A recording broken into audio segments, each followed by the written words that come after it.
Good morning, everyone. It is Rae from the Teach Better team, and we are live for the Daily Drop-In Show.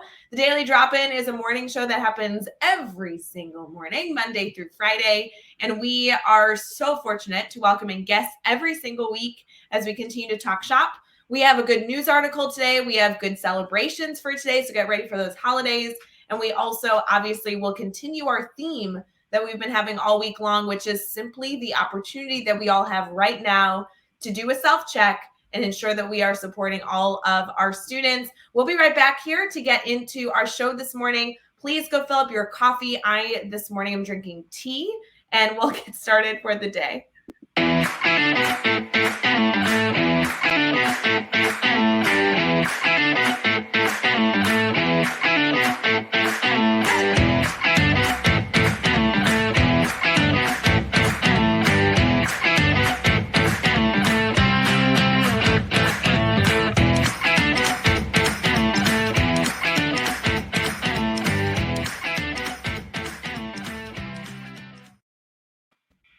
Good morning. I'm loving all the comments this morning. People saying that they're getting up, getting a good workout in. I love this. I warned you, friends. I warned you that we had a brand new face with us this morning. I'm so excited for us to continue to join our PLN.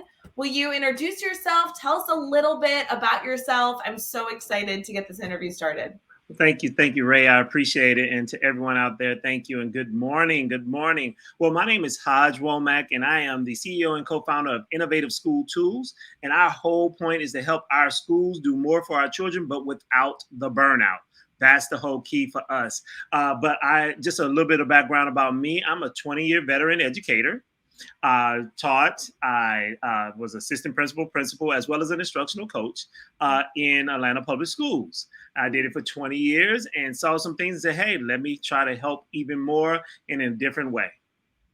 Well, Hajj, I have been connected with you on LinkedIn for a little bit of time, and you just kept popping up like amazing thing after amazing thing. And I'm like, okay, what would be the chances I could get this guy up really early in the morning and interview him on Daily Drop-In? So I so appreciate that you're popping in this morning. We have been joking with our network, the Teach Better family, that this week we are introducing some new faces, getting some new insights, some new passion stories. We cannot wait. So I really, really appreciate you being here. Oh, thank you for having me. I appreciate it. So fun. For everybody here, don't forget, obviously, this is a live show if you're catching it as we stream on Facebook, YouTube, Twitter, or Twitch. And don't forget also, if you're watching after the fact on the Teach Better Talk podcast or on the YouTube channel, whatever works for you, we still encourage you to participate. So please feel free to throw your questions, your thoughts, your concerns in our show this morning as we get started. Obviously, it's Tuesday morning. Are you still located in Atlanta now? Yes, I am. Atlanta, Georgia. I love Atlanta, Georgia. What's the weather like right now? Because I have to tell you, Chicago weather is not so good right now. You're absolutely right how cold it is there. I'm from St. Louis, Missouri, so I am familiar with the cold there. So I'm definitely there. And I went to University of Michigan for grad school, so I definitely know how cold it can get, right? But as fall weather here is real, it's cool. It's cool. We do need a little jacket, something like that, but it's all good. Oh, so good. I have been to Atlanta a few different times. Actually, I brought some students to Atlanta a few different times when I was with my sixth graders. And I have to tell you, I just have a soft spot for that area. What a beautiful city. Amazing things going on. I mean, who doesn't love a good aquarium? Yes. Thank you so much. Thank you so much. I have to get to Chicago, though. I haven't been there since I was a little kid. So I got to come and see. I love museums, things of that nature. So, hey, I would love to see it. I love it. We can show you around. That'd be so easy. Exactly. And the taste, I heard the taste of Chicago is awesome. Oh, there's nothing like the good food here.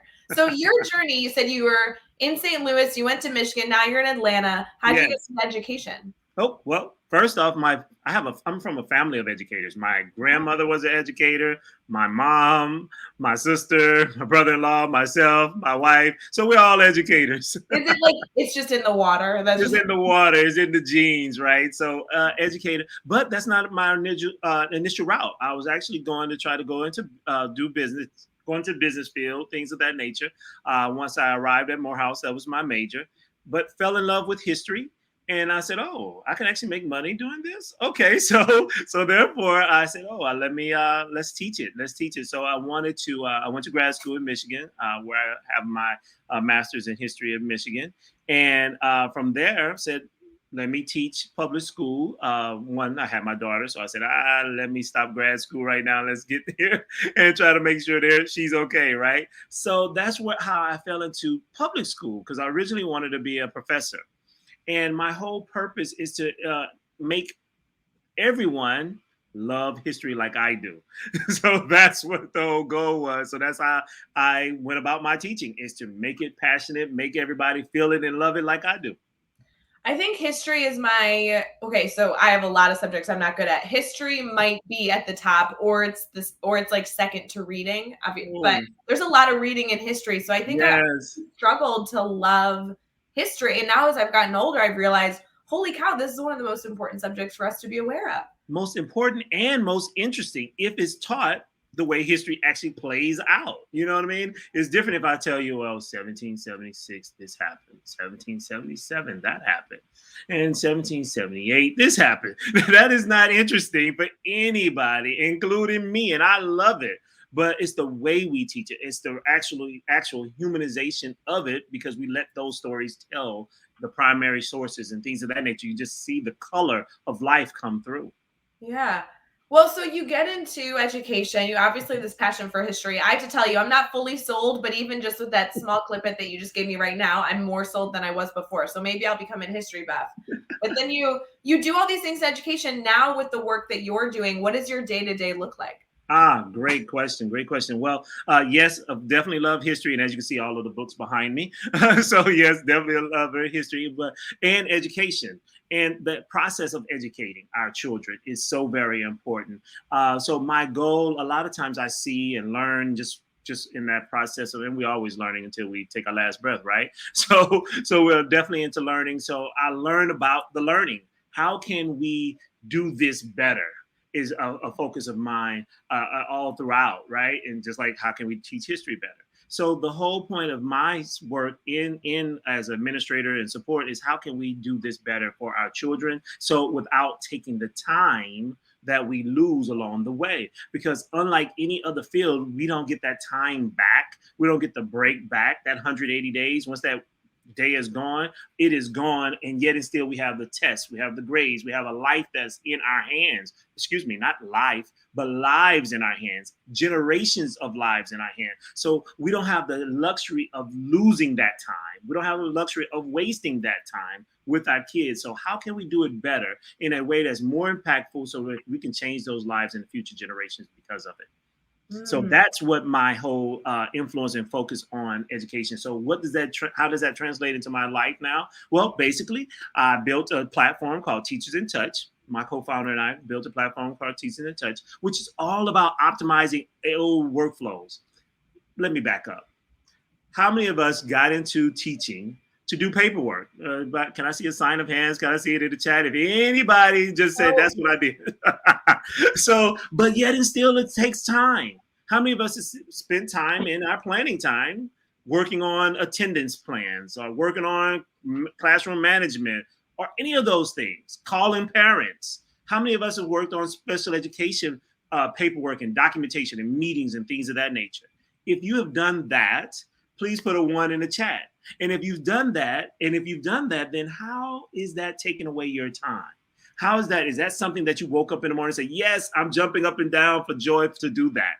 And if not, then that's what we're here about, helping and supporting you in that effort, so you can get back to the real core business of teaching and learning. And that's what we do every day, is try to support teachers in that way, support schools and principals in those ways, so that they can spend less time on red tape and paperwork and more on teaching and learning. Well, I'm excited to dive into that further, because for me, I feel like that led to some of the frustration throughout the day. Is as an educator, right or wrong, this could be a misinterpretation, but for me, it was like, I didn't know that the paperwork would take so much time. I just want to get in with the kids. I just want to get teaching. I want to prep my next lesson. I want to hang stuff from the ceiling. I want to be off in the hallway, off with students, fostering relationships. And so you kind of get in this funk of like, really, all this paperwork, comes with that, and sometimes it's for a good reason. I'm willing to Yes, put in the work. of It's course. really for the best for the students, but sometimes it does feel like that rigmarole. You get kind of stuck, right? Absolutely. And doing work Absolutely. that you're like, is doing this paperwork leading to something that I'm going to see the fruits of my labor for? Yes. And so Indeed. Go ahead. I'm sorry. Go ahead, Ray. I was going to say, so please tell me what you guys do Yes. to foster that. That due process, I mean, there's due process. It's in our constitution. It's something that's good that we need to have. I shouldn't just easily say, oh, you're suspended and you lose 10 days of your life, right? Of school. So I shouldn't be able to just jump to that extreme, or you're expelled, or things are mislabel you and things of that nature. So due process is definitely important. And it also supports kids because some kids may learn in a different way or may learn at a different pace for whatever reason. And we do need to support the children in doing that way. So I'm definitely down with that work. And I do believe that work is good work. However, it is not what I got into and majored in history for. However, it's not what we did middle school education for. So therefore, why am I? That's not something that is draining. It's sapping. We don't see the benefit. It's not like I complete the paperwork and I see the smile on a child's face, right? Or the light bulb go on across on above the child's head when I complete this paperwork.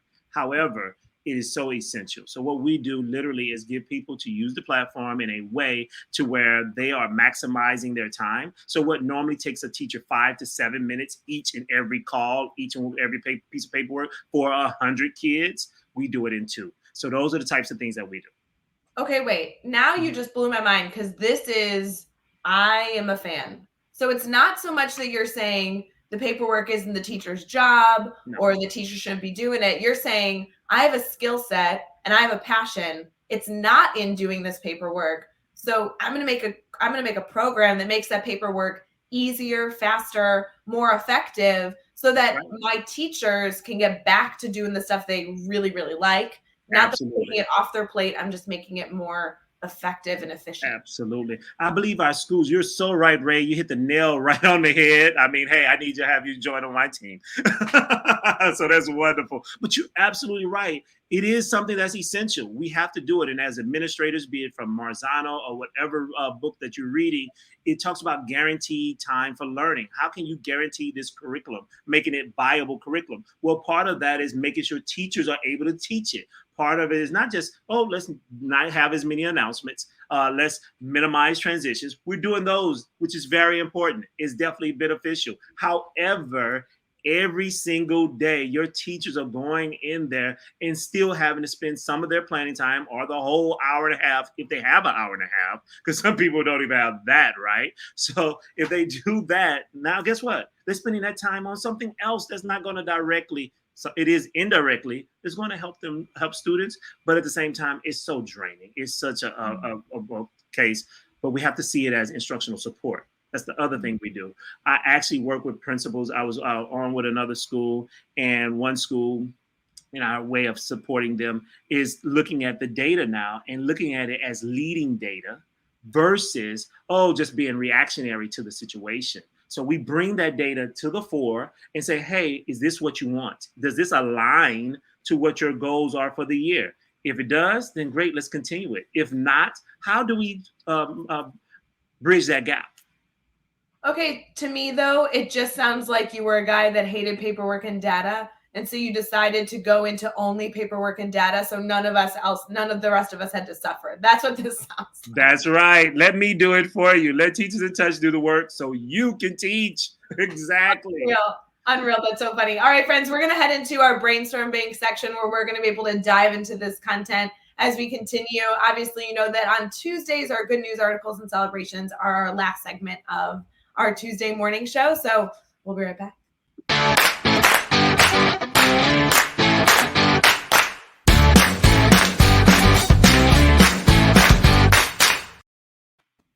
All right, friends, good morning. Welcome back to Daily Drop-In. We're going to continue this conversation. I'm sorry I'm losing my voice, but I'm going to give you as much energy as I can.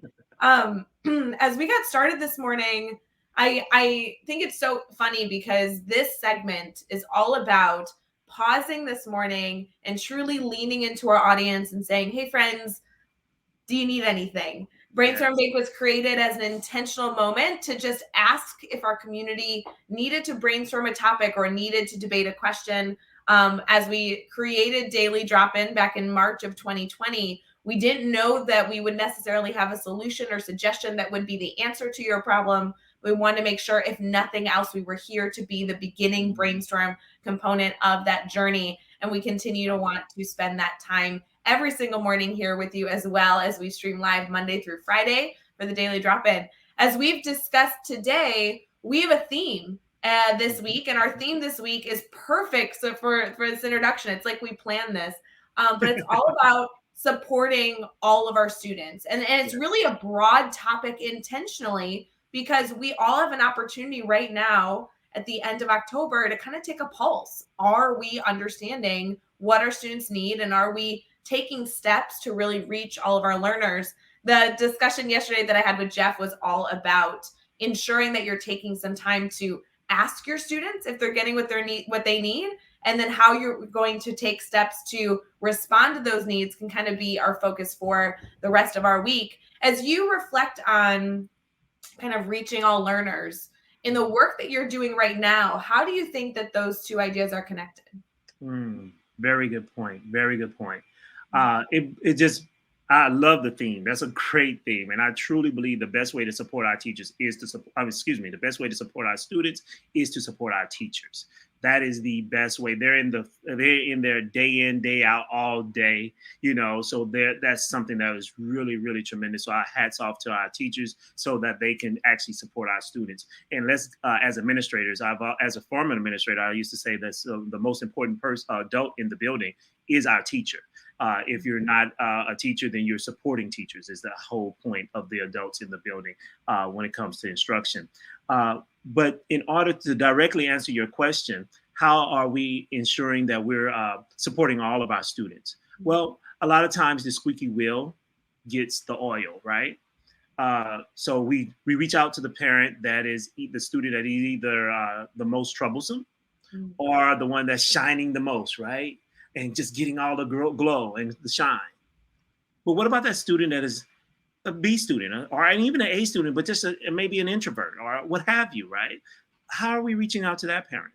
How are we reaching out? Because supporting that child is also engaging the family and supporting the family.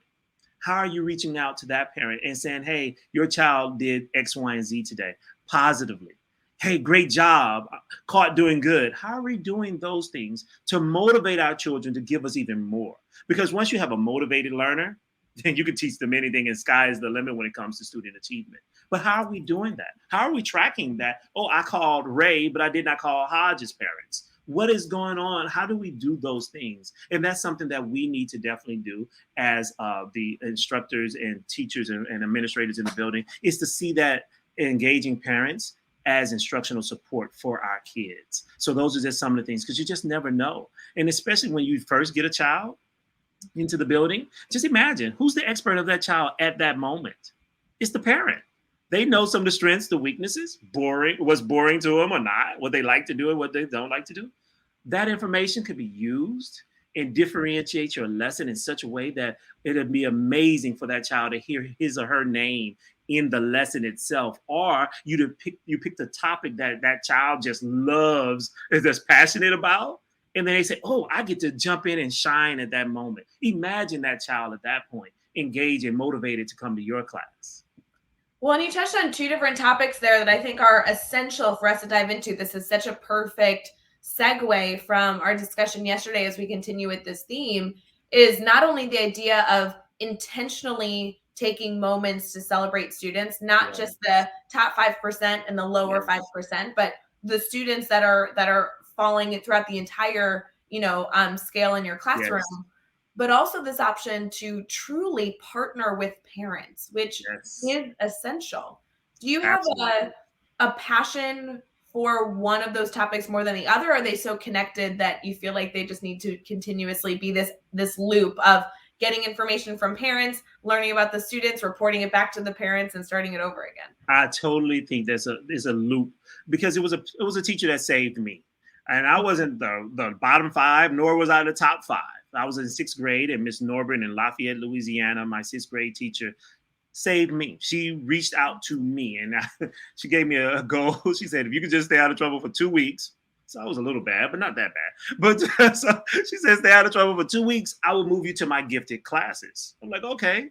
So I moved for 2 weeks, but I got in trouble the last day. And it was that teacher. It was Miss Norbert that still said, you know what? Okay, I'll still move you over, and turn my life around. From that moment, straight A student. From that moment, engaged in my own learning. It was that teacher, because she did not forget me, did not lose sight of her kid, me.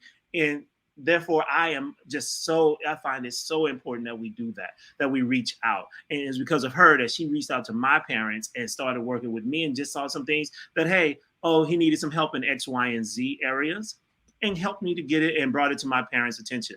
It was because of that happened. So I totally believe in both of those areas that we have to do it. Well, so let's focus on that a little more. I think that could be a really wonderful challenge for our Teach Better family. You guys know we love to not only talk shop, but give you a small little challenge for the day that you can keep in the back of your mind as you are juggling 1,000 things throughout your day. What small thing can you do right now to truly take an intentional moment to see a child in your classroom? And that could be pausing for 32 seconds, making eye contact and smiling, right? Right. There are so many different layers to this, but to your point, finding those ways to celebrate, whether you're reporting to others or just having that moment with the child, is going to be a step that will support you in reaching that learner more effectively. Absolutely. And it cuts straight to the chase. It cuts through the minutia. It cuts through all of the problems that child may be facing at that moment, because they love you. They will run through a brick wall for you. And because of that, you can take them anywhere. And it's the same with anything. Yes, take the time to recognize the child. Literally, even if it's something small, even if it's, oh, they were bad 10 minutes ago, but for 5 minutes, they were wonderful. Then right there at that moment, celebrate. A specific praise. I'm not saying a generic praise or I'm gonna make something up. No, specific praise will help that child. And this is research based. This is Eric Jensen's work. This is Hattie's work. This is all of those. This is research based. So I'm not, of course, and also my own experience. It will motivate that child to do what have you. So those are the types of things that we really need to do. And the second thing that you said earlier is having parents as partners, a partner and teammate. I'm not asking that parent to know calculus. I'm not asking that parent to even know the history. I'm asking that parent to support my effort. And how are they able to support the effort if they're only getting a notice once, twice, maybe 3 times a semester? How are we engaging that parent each and every week in a way to help them help me do the work I need for the child? Because I, as the professional, am doing that real work. So I have a dumb question, but I do promise our network that I'm allowed to ask dumb questions. So no such thing. No such thing. This is like sleepy teacher Tuesday morning question that I really am sure it's the silliest thing ever. But for the sake of this challenge that we're giving our network right now, I think this leads in perfectly. Finding an intentional moment today to see a child, to specifically compliment them. That was your phrasing of wanting like that specific intention, which is what my question's about. And then having an opportunity to share that with parents. You're sharing a very specific moment, a specific acknowledgement that then the parent is going to be able to see in their child because it was so personalized. I think sometimes it's hard to come up with that specific compliment or that specific moment with that child. Rather, it's so much easier to just be like, nice job, which is not specific in any way. But it's so much easier to be like, nice work, and really nothing more. So can you give me some tactical tips and tricks? Like, how do I make sure that my comments, my compliments, my data collection and seeing the student acknowledgement is specific? Oh, awesome question. No, there's no such thing as a dumb question. And that was a great one, in fact. Let's clarify. There are absolutely dumb questions. I know you say that, but having done this, I think we're on week 11. I'm confident there are. I hear you. That specific praise is so important, and you're absolutely right. It's easy just to say nice job. But how can a child repeat nice job? How can they do that again so they can continue to get nice job? That is hard to do. So when you're in that moment, and I literally mean be present in that moment, looking at the child or whatever they're doing or saying and say, hey, that was a great comment. Now, it's a nice job if they're in a communication. That's a nice job. But whatever sparked you to say nice job, what was that specific thing that said nice job? What was it? And if you can say, oh, he said this, then there it is. That's all you have to do. That's what I'm gonna write. Your child made a great comment today in class discussion.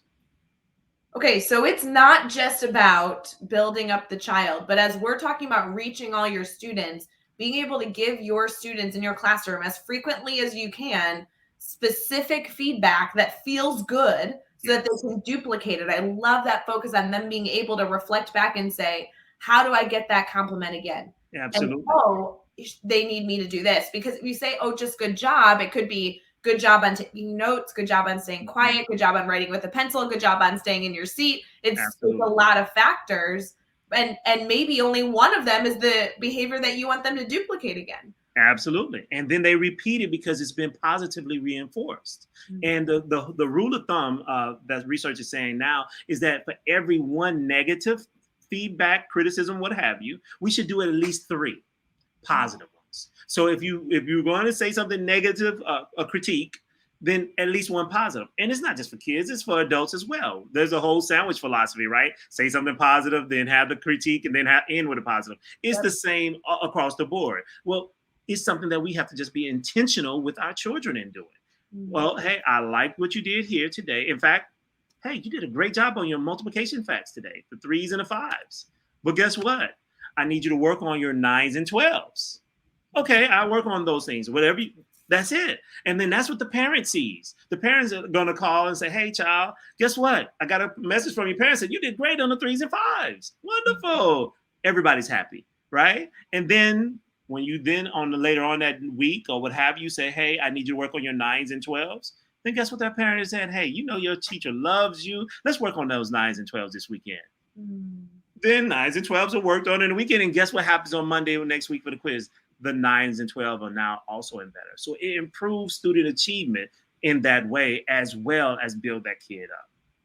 Well, and sometimes having those like little, I don't know what's called them, equations in our heads can help us do it more frequently because we know we're doing it correctly. So as a teacher, if you're thinking right now, Tuesday morning, it's October 26th. Right now it's 6:29 Central Time, 7:29 Eastern Time. And you're thinking through, what small concept can I keep in my brain that I can take from Daily Drop-In to continue to have a successful day and continue to foster a positive learning environment for my students? Okay, I'm going to start with a positive, give some feedback that is going to allow my students to grow, and then I'm going to end with a positive. And that is and that idea of giving specific feedback can really allow us those small moments. I mean, how long did it just take you to give that example of a positive, an area of growth and a positive? Like 30 seconds. That's 30 seconds to continue to build relationships with those learners in your classroom. Absolutely. And you may say, well, that's 30 seconds away from the objective. No. Actually, it is that feedback that's a part of it. That's just a part of, that's that check for understanding to see where they are. And you see it, okay, I'm complimenting that and then giving the growth and then the positive. So it's all a part of actual teaching. If they're not learning, then you're not what? Teaching. So therefore, by giving that praise there is giving it immediately right then. So that's one of the things that then you will notice that disruptions will decrease. And guess what increases? Your time on task. Well, if your time on task increases, then guess what happens with the mastery of the objective? It's accelerated. They actually mastered it. Well, that's because of the work you put in on this end. It gives a major return on your investment. I love that little challenge for today. That's so good. One thing that I always was weary of early in my career was parent conversations. I feel like I went from one end of the spectrum of my career to the other because early on, parents were the death of me. I didn't want to look at them, talk to them, be around them, nothing. They scared the bejeebers out of me. And then I really found an opportunity to transition and say, no. These are some of the best assets that I have in my field. And so as you're talking about communication with parents being an essential component of reaching our students, regardless of what level they're at, I think that's a wonderful reminder as we continue to think about all the things we can do as teachers. Sometimes the things that you can do as teachers is to open the door to have others bring in their insight. Absolutely. And that's wonderful. And you're so right about that fear, right? I had that same fear, because it's not like when I went to school for the certification side. It's not like I learned that. It's not like they said, "Hey, parent engagement, do it. This is a great thing." That's not what they taught us as far as the middle school strategies. That's not what was in the child development psychology class, right? However, we learned it on the job. And that's where we missed out on so much of an opportunity to gain a partner in the education process so early on, so much less of an uphill battle when we have that partner pushing with us. And I just seen so much success out of it. So I'm like, hey, I embrace it, love it, and say, please come on in. I do have to say, parents always spooked me. I was always nervous that I was going to get caught in a conversation that I wasn't going to be able to be successful in, which is why I really needed to grow into feeling confident with my work. And I think that some of those small suggestions, like a specific compliment to a student, is then that piece that you can take into that phone call with a parent. I think that is we can all do that, friends. It doesn't need to be some big production. No. I will say though, sometimes the issue with parent communication for me was not only my fear, but it was having time. And it seems like the work that you've chosen to get into in education allows me to not spend so much time on paperwork or other things. Yes. And I can then spend the time taking the phone calls, sending the emails, and doing all that. So the work that you're doing is actually giving me the gift of time to foster those relationships more effectively. Absolutely. Our schools are so inefficient in so many ways, right? Thankfully, we're not still doing the mimeograph sheets and papers and things of that nature, thankfully, right? But we're doing so many other things that are just inefficient. That was still 1990s and 1980s, right? Before technology became what it is and so ubiquitous. So we now have these tools and where we're able to do those things in a fast way. But because unlike actually, if it's not documented in our field, if it's not documented, it didn't happen, right? So part of contacting a parent is not just calling a parent and hanging up. It's also the documentation afterwards. Is also then being able to access and locate that documentation later on for a meeting, an SST meeting, or if you do have to fail a child to support that F that you're trying to give, right? Or that they earned. So how quickly does that take? How long does that take if I'm scrolling through my phone, scrolling through my email, scrolling through that app and this app and that app to try to find it? When I can quickly do it all in 1 or 2 minutes. That's what we're trying to do. And what we've done is made it easier in that way. And we made it to where we have some messages that are already there for you that it doesn't, it's not as difficult for you to do and have to remember constantly. So we go ahead and do those things for you. So therefore, when you just say, oh, I saw that good thing, select the parent's number, send. Select the message and send. And it documents automatically for you. Gosh, I'm such a nerd for efficiency. I'm such a nerd. You and me both, right? So if you could give maybe like a challenge or a call to action, a thought, one final piece for our Teach Better community here that's popping in for Daily Drop-In, whether they're here with us live or after the fact listening to this on the podcast, what would be one thing you'd want them to consider? Awesome. I have 2 things I want you to consider. One, let's contact at least 25% of your parents this week and each and every week. 25% of your parents this week and each and every week. So by the end of the month, you would have gotten to all 100. All 100% of your parents, right? So let's do that. That's one. The second thing is this: let's give some praise, specific praise to each child throughout the month. So 25% contact, at least 25% praise for each and every week. So by the end of the month, you would have specifically praised at least one child, every child, at least one time. So Really good, really simple too. We can all take that down and write that in our calendars, block out some time to get that done. I'm looking at the calendar right now. We're at the end of October. If you're in the US, that means you're getting this done before Thanksgiving, which is a perfect challenge. This is okay from right now until we all head on Thanksgiving break, whatever that looks like, depending on where you're located.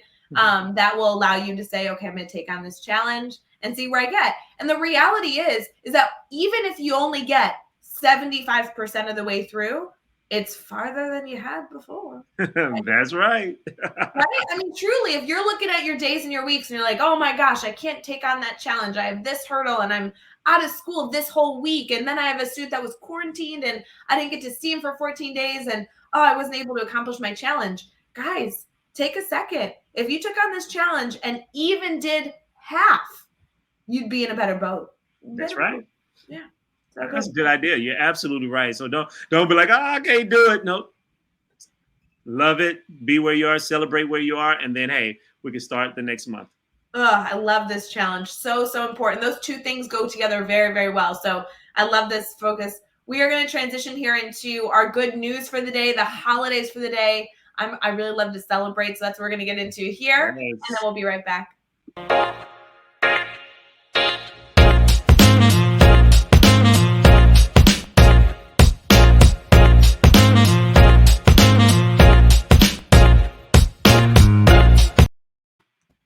All right, friends, we're heading to our good news segment. Tell me, do you love a good holiday? Yes, I do. Love a good holiday. We like to celebrate obviously the big ones, but also the ridiculous holidays that people make up. And it's always fun to be able to see what our holidays look like for the day. So we have a few holidays that we'll be celebrating. One, it's Australian National Day. So why not go celebrate our Australia friends? It's also National Chicken Fried Steak Day. Have you ever had a chicken fried steak? I love chicken. When I ate chicken, I loved it. Chicken fried steak. Yes. We can all go get one of those today for lunch. Super yes, it's good. Yes. With gravy on top. This one I don't know that I like. I'm gonna need you to sell me on this, or maybe we'll agree. National Mincemeat Day. I can't help you on that one, Rae. Yeah, I don't think that's my holiday, to be honest. But maybe in the comments you guys can throw this in, or if you're listening to this after the fact, you can DM me. I don't know that I've had good mincemeat. I don't think that. It does say that the recipe is more than 500 years old. So if you are enjoying that delicacy today, congratulations, you're impacting history. You're a part of history. This one is no surprise, although I feel like this is on the wrong day. But today is National Pumpkin Day. I guess I would have assumed that was later. Exactly. Oh wow. I didn't know that. I've learned some new things today. I love it. The last thing, which is obviously the most important holiday of today, and I really want to encourage our Teach Better family to celebrate this. This is a perfect activity to do with your middle school students, elementary students. I'm not sure you can get a high school student to do this, but I'm going to challenge it anyway. It is, I'm sure, your favorite holiday, Worldwide Howl at the Moon Night Day. That's a good one. It's a good one.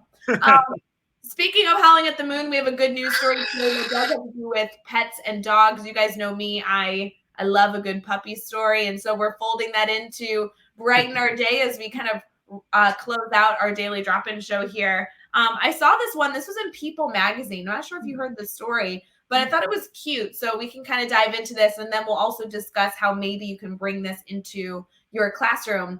But the title here says, Bear the Hero Dog who saved koalas from Australia's wildfire was honored with an award. So Bear, who is a 6-year-old Australian puppy, found and helped save over 100 injured koalas that were caught in the wildfires that they were experiencing earlier in 2020. And so they came together after this whole experience almost over a year ago and actually gave the puppy an incredible award that they were able to be such a big help, really truly be a monumental part of saving the animals in the wildfires. So as you think through this story, I would love to hear your thoughts. How do you bring this into the classroom? What are kind of some topics we can focus on? Maybe with your history focus, you're gonna come up with a different idea than me. Well, I definitely, I'm a dog person, even though I don't have any. I'm a dog person, raised dogs and things of that nature. And then also I knew about the story. I knew not about Bear in particular, but the whole wildfire and the koalas having suffering through that wildfire. So yes, I definitely knew about the story. But let's think about how we can incorporate that. One, caring. We can definitely bring caring into our classroom, caring for one another, caring for others. that don't look like you or who are not you. Those are things that we can definitely bring into our classroom, be it in the checking in on our students, like we're talking about your theme is supporting, making sure we do self-check and supporting our students. Well, how are we, the adult, as well as other students, checking in on other students and on each other? That's what we could definitely do in our classrooms each and every day, even if you're online and you're doing some hybrid or something along that line, for whatever the case may be. You can literally do that as your sponge. What is your daily check-in? Is it a smiley face, a sad face, or what have you? And with that in mind, you can then operationalize whatever the results are. If the child is a sad face, how are you going to circle back to that child and address and try to build that child up and find out what's going on? Or maybe that's a counselor referral. Maybe we can get the counselor involved in order to address that. But that's how we can definitely involve caring and saving the koalas in our daily class routine.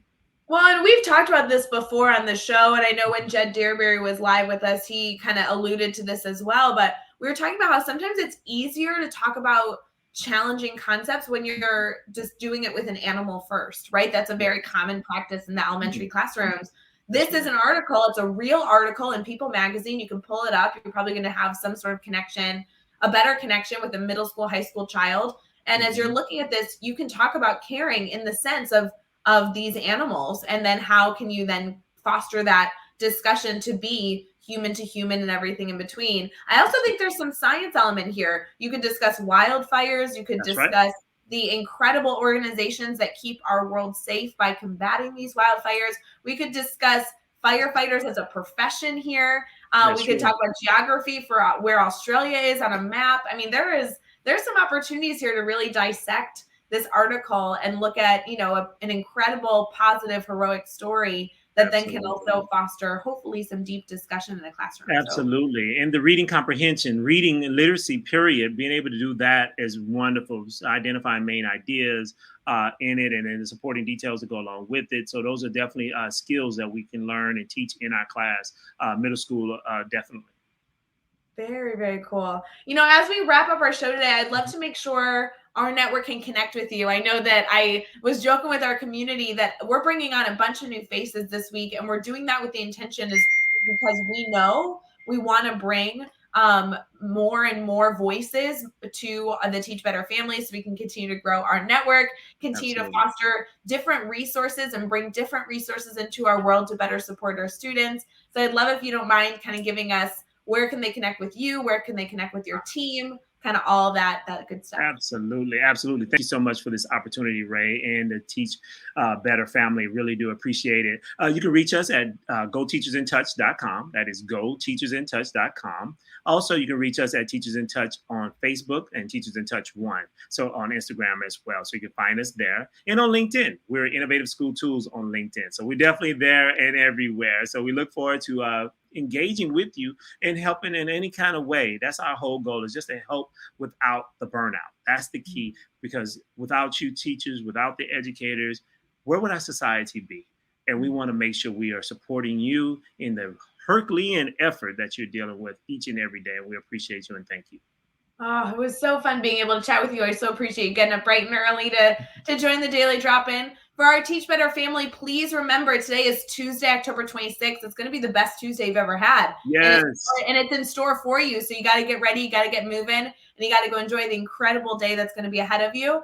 Don't forget also that we have our administrator mastermind twice today because it's Tuesday. So if you haven't registered for that, you can DM me and I'll get you the link. Otherwise, you can go register at teachbetter.com/admin mastermind. Or actually, I think the actual link, I apologize, is teachbetter.com/mastermind. So let us know if you have any questions about that.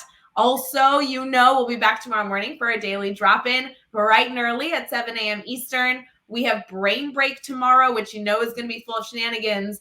And then, dun, dun, dun, the big reveal. The big reveal is happening on Wednesday, 8:30 Eastern. We'll be streaming just like we are now to release the details of the Teach Better 2022 conference. Yes. And we cannot wait. Date, location, registration. It's going to be the whole kit caboodle. We can't wait. So as you continue to get moving throughout your day, please let us know if you need anything. I'm thrilled that we were able to add a new friend to our professional learning network.